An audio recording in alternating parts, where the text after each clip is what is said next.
Our Dead Feb sale is still going on where everything's 20% off because February is the deadest time of year for us. In order to help that, we just discount the entire website to try to get some sales in. Helps you guys out with getting the products for cheaper. Valentine's is right around the corner. And even if you don't have a Valentine's and you're dead inside a little bit, it's Dead Feb. Get yourself something, treat yourself, be your own Valentine's this year. Adventure sandals, hiking sandals, outdoor sandals, that kind of sandal has been really popular for the last 20 years with Teva, Chacos, and other brands like that because they allow you, unlike boots, to be more breathable, more natural feeling underfoot, better for water, more lightweight. But similar to boot, these adventure sandals are very supportive, they're durable, they're grippy. But I have never owned a pair of those adventure sandals, and I never will, because I come more from the hunting world and I don't want dirt and rocks getting underneath my foot. I don't want sticks and rocks jamming into my toes, getting underneath my toenails. It's like a nightmare visual for me. It's just like walking in a stick getting underneath my big toe nail. The straps that go between your toes and over your toes, they cause you blisters and calluses, and they're just wildly uncomfortable. And most importantly of all, they're all hideous, which is not helped by showing your nasty toes to everyone and putting them in everyone's face. So when I saw that Bedrock had an adventure clog, I was very intrigued because I don't think anyone else in the entire world has done this before. And I love my birkenstock clogs. I love the slides and I wear them around town. I wear them in the summer, I wear them in my condo, but I do not wear them on the trail. So we got a pair to cut in half and run through our test to really see, do they solve the problems that I have with adventure sandals? Are they just garbage like half the other adventure sandal brands out there that value their eco-friendly initiatives over the actual consumer experience? How are they made? Are they durable enough for real adventures? And is this the future of lightweight, breathable adventure footwear, or is this just a big flop? And if you don't know who Bedrock is, they're a pretty new brand that was started in 2011 by two fresh out of college geologists, Nick and Dan, who wanted to design and build adventure-capable sandals. So that same year, they launched their Bedrock Sandals on Kickstarter and started to hand-build their sandals out of their cabin in the Lost Coast area of Northern California. Then a few years later, in 2016, Bedrock launched their Cairn sandal. I think it's called Cairn, which is now an award-winning design that really helped them grow rapidly and started to get into online stores and even started to get into retail stores in 2017. But in 2018, Bedrock decided to move to Missoula, Montana. And due to that move to Montana and that new type of terrain, it really inspired the need for the mountain clog. And in their words, they said, we'd seen other mountain clogs too, but they were either too casual or too flimsy for the type of fun we like to have. So they set to work for 2 more years designing this thing, improving it, getting it to a point where it's exactly what they wanted. And in 2013, the mountain clog was officially released, and it is wildly popular. I've seen it all around Salt Lake City, especially like the Fisher Brewery. Anytime you're at like a brewery that's more like outdoorsy, granola centered, these are everywhere. People wear them with socks, people wear them in the summer, people wear them even in winter with big old woolly socks. And so that's why I wanted to really dissect these things, cut them in half and go through every single material to see if, is this just all hype, or is there actually something to these that everyone's loving and buying and slowly putting a dent in that adventure sandal market. You guys know I love quality stuff, and probably know I like making stuff. I like working with my hands, love designing things. And so when you find a company that's making the tools that you need to do that kind of stuff at a high level, it gets me excited. Number one, he just got some really nice drill bits, because if you've ever gone to like the local hardware store and bought a drill bit set, they're terrible. They're absolutely terrible.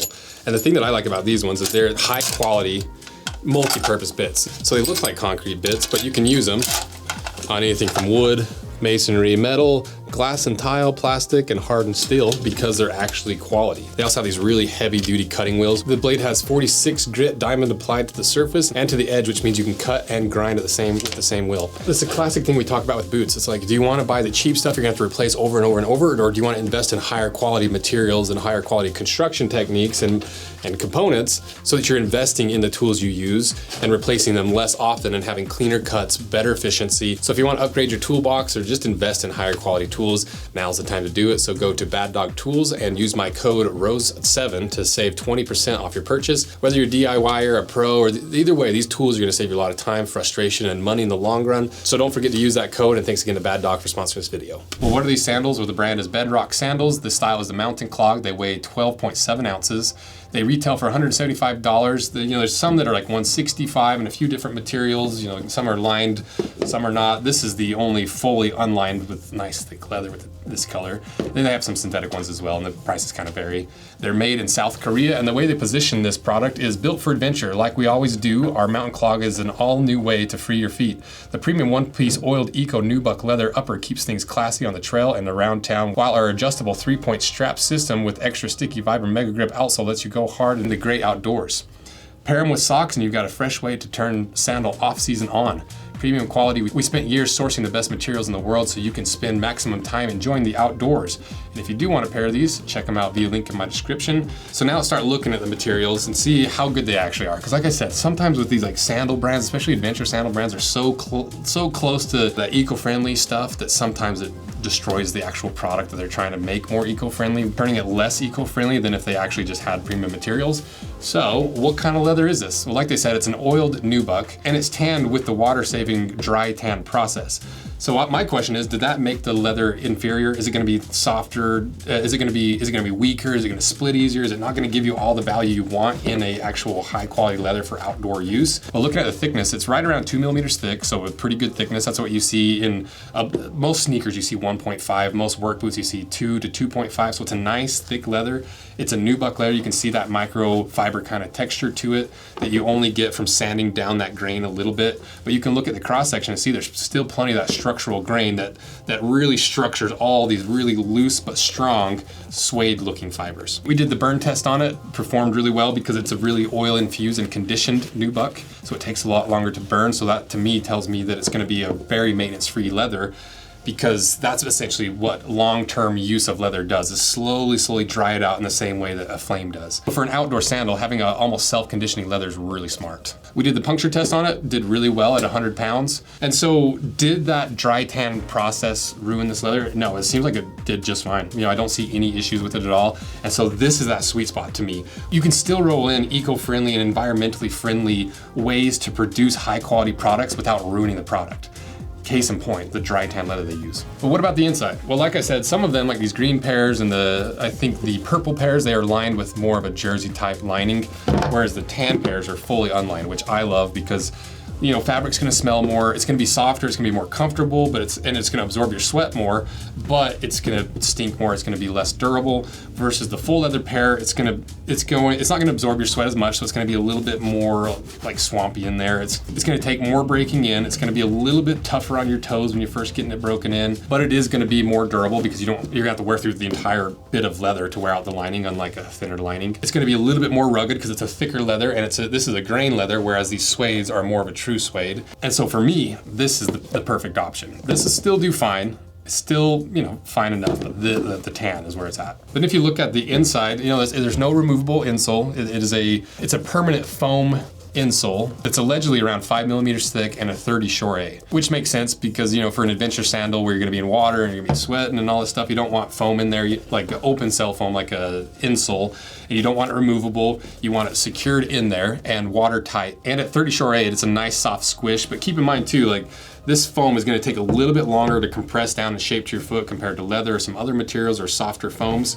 And so if this doesn't match your footprint exactly, for instance, like me on the footbed, right around here is a little bit of a high spot, and it's going to take me a long time to push that down and get it to compress because it's a higher quality foam that's made to respond and bounce back, unlike leather that the value is that it compresses to the shape of your foot over time. There's really no way around it. It'd be tough to do a leather insole on this, and so it is what it is. But this is how they do most of the adventure sandals, so it's totally fine to me. And as for the midsole, we don't really know what it is. We don't know if this footbed is just foam all the way down to the outsole or what, so we'll see when we get it cut in half. But as for the outsole, I like this outsole because I like, especially right here, see how these rubber bumpers go all the way up to the sidewall, and then your straps are tied in. So that means you're not gonna have high pressure points of that strap around your heel.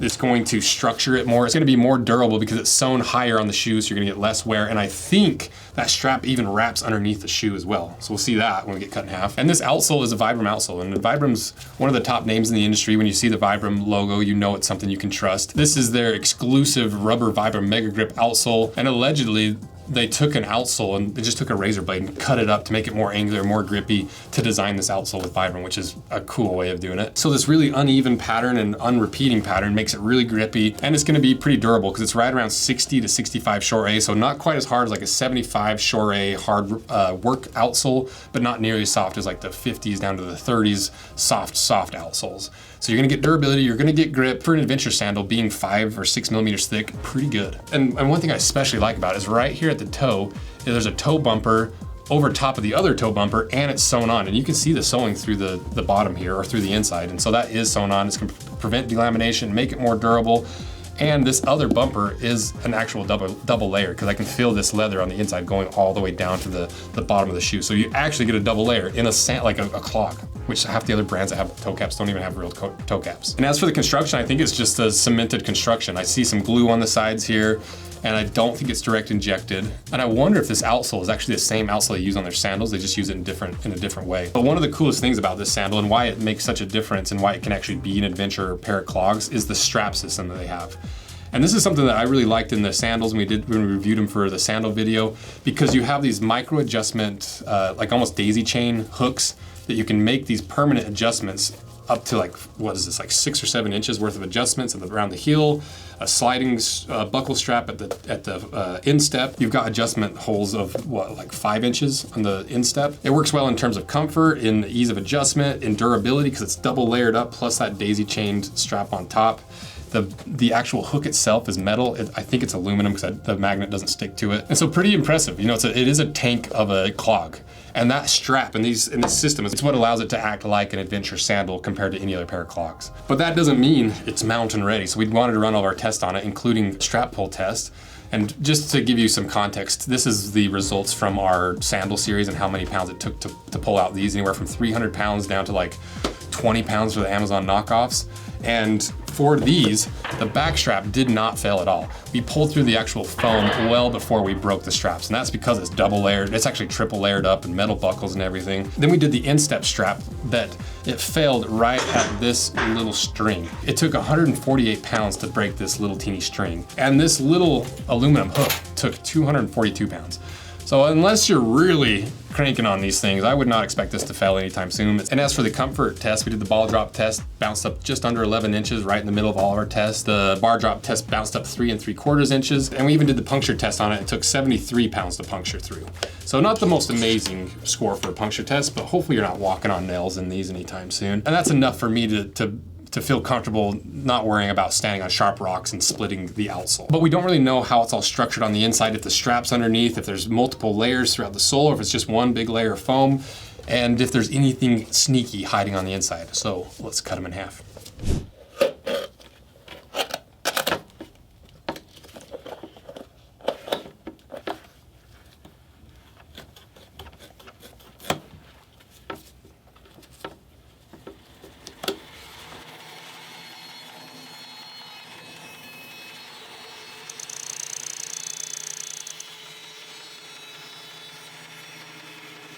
All right, we got them cut in half, so let's see what's inside.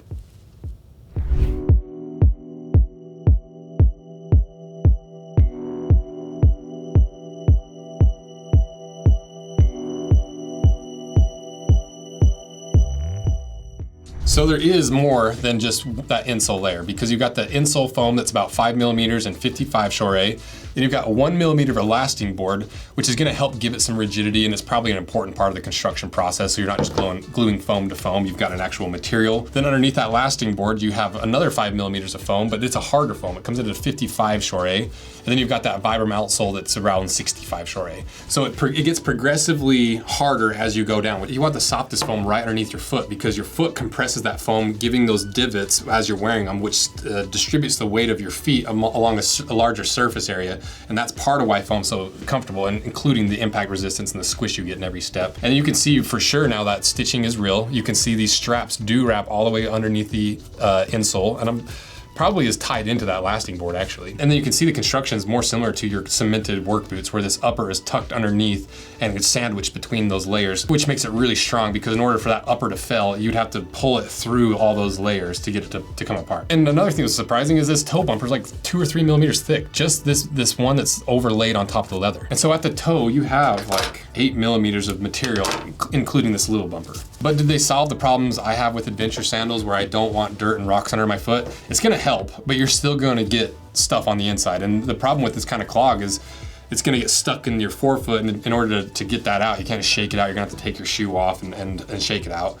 And so it doesn't solve it completely, but it's gonna help it, but it also causes some potential issues. Is it a big enough issue that I care? No, because I'd rather have somewhat closed toe and have more of a struggle getting the rocks out than having more rocks and dirt underneath my foot. What about I don't want sticks and rocks jamming into my toenails? Solves it pretty easily. What about the straps that are annoying between your toes? Obviously this doesn't have any straps, and these straps are really soft, and they, it's still gonna give you some blisters. It's still gonna be hard on your heel, especially if you're wearing them barefoot. But once they're broken in, they're pretty comfy. And most importantly, are these hideous, and do they help not expose your toes to the whole world? Yeah, they do. They're hideous in their own way. They're big, they're super wide toe box. It's something we didn't even talk about. Like half the reason I like these and Birkenstocks is these are ridiculously wide. They're like barefoot wide. So are they garbage like half the adventure sandals out there? Did they bake too many eco-friendly values that ended up costing the consumer a decent product? No, I think they're awesome. I think really through and through, there's not much to complain about, especially with these the tan and yellowish kind of pairs, where they don't have the lining on the inside, and they're just a big chunk of leather surrounding your foot, super durable. And I think they are durable enough for real adventures. I would rather hike in these than a pair of chacos or tevas. I think they're a significantly better option through and through. And I'm just waiting for the copycats to come out, because it's only a matter of time before Teva's like, that worked for that small brand. Let's steal that idea and make it different just enough that we can steal their market share. Chaco's gonna do the same thing. All these Chinese brands that are like, especially the barefoot brands, are just absolute garbage. They're gonna start coming out with similar clogs. So be on the lookout for the fakes, because these guys, as far as I know, were the first ones to do it. They really established it, and they really built something that's gonna be tough to beat. So let me know what you guys think, and if you have a pair of these, what your experience is in them. Which ones do you like, the more lined or the full leather? What works for you, what doesn't? Is there any little secret tips or tricks you can give to people in the comment section to help them out with this kind of footwear? So thank you guys for watching this video, and if you want to see more clog videos, I'll put some clog videos below. We'll put some adventure sandal videos below, and I'll put the video that we featured, their actual sandal that helped build the brand, below as well for more Bedrock information. And thank you guys. See ya. I feel like I always look so good when I look in the mirror, and then I look at it on camera. It looks like someone's least favorite child.